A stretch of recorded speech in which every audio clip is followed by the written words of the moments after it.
in a small village nestled between rolling hills and dusty paths, where the sun painted the mornings golden and the evenings a soft orange, lived two friends, Arjun and Lila. Their village, Kampung Bunga, was a place where life moved slowly, and most families scraped by with just enough to eat. Arjun and Lila, both 12 years old, were no strangers to hardship. Their homes were simple shacks with leaky roofs, and their clothes were patched and faded from years of use. Yet, their eyes sparkled with dreams bigger than the village itself. Arjun lived with his widowed mother, who worked as a washerwoman, scrubbing clothes by the river until her hands were raw. Lila lived with her elderly grandmother, who wove baskets to sell at the weekly market. Money was scarce, and meals were often just rice with a pinch of salt or a few wilted vegetables. Despite their poverty, Arjun and Lila shared a bond forged through laughter, shared secrets, and a fierce determination to change their futures. Every morning, the two friends walked 3 miles to school, their bare feet kicking up dust along the path. Their school was a modest building with cracked walls and a tin roof that rattled in the wind. The other children sometimes teased them for their worn-out uniforms or the fact that they often brought no lunch. But Arjun and Lila never let the taunts dim their spirits. They had a pact: they would study hard, support each other, and one day, they would rise above their circumstances. "Arjun, do you think we'll ever leave this village?" Lila asked one day as they sat under a banyan tree during recess, sharing a single mango they had found on the ground. Arjun, who was always the optimist, grinned. "Of course, Lila. We'll be so successful that people will tell stories about us. You'll be a doctor, and I'll be an engineer.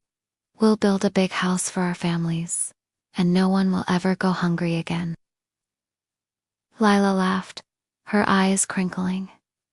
"You always talk so big, but I believe you. We'll make it happen, together." Their determination was tested daily. After school, while other children played or rested, Arjun and Lila worked.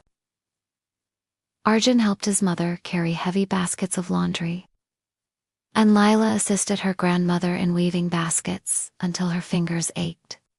By the time they got home, it was often dark, and they studied by the flickering light of a single oil lamp.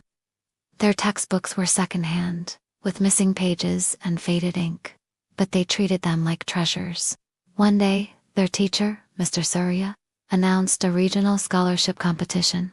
The winner would receive a full scholarship to a prestigious boarding school in the city, including books, uniforms, and meals. The competition involved a written exam, a science project, and an essay about their dreams. For Arjun and Lila, this was a golden opportunity, a chance to escape the cycle of poverty and achieve their dreams. "We have to win this, Lila," Arjun said, his voice trembling with excitement. "This could change everything." Lila nodded, her jaw set. "But it won't be easy. The other kids have tutors, books, and parents who can help them. We only have each other." "And that's enough," Arjun said firmly. "We've always been enough." They threw themselves into preparing for the competition. Every evening, after their chores, they met under the banyan tree to study. They quizzed each other on math problems, memorized science facts, and brainstormed ideas for their project. They decided to build a simple solar-powered lamp using scraps they found around the village: an old glass jar, discarded wires, and a small solar panel they salvaged from a broken radio. It wasn't much, but it was practical, and it showed their ingenuity. The essay was the hardest part. Arjun and Lila had never written anything so personal before. They sat together one night, their lamp casting long shadows, and poured their hearts onto the page. Arjun wrote, "My dream is to become an engineer who builds bridges, not just the kind that cross rivers, but the kind that connect people to opportunities. I want to make my mother proud and give her a life where she doesn't have to work until her hands bleed. I know I'm poor, but my dreams are rich, and I will never stop working for them." Lila wrote, I want to be a doctor because I've seen how sickness can steal hope from families like mine. My grandmother coughs every night, and I can't help her because we can't afford medicine. One day, I will save lives and make sure no one feels helpless. My poverty is not my destiny. It's just the starting point of my story. As the competition day approached, doubts crept in. The other students arrived with polished projects and neatly typed essays, while Arjun and Lila carried their makeshift lamp and handwritten papers. The exam hall was intimidating, filled with children from wealthier towns who had access to resources Arjun and Lila could only dream of. During the science fair, some judges barely glanced at their project, their eyes lingering instead on flashy displays with expensive materials. That night, Lila cried for the first time in front of Arjun. "What if we're not good enough?" she whispered. "What if all this work was for nothing?" Arjun took her hand, his voice steady. "Lila, we've come this far with nothing but our hearts and our brains. If we don't win, we'll find another way. But we can't give up now. We've got to keep fighting." Lila wiped her tears and nodded. "You're right. We're not done yet." The results were announced a month later at a school assembly. Arjun and Lila sat in the back, holding their breath as Mr. Syria read the names. When he called out, "First place," a tie between Arjun Pratuma and Lila Sari, the room erupted in cheers.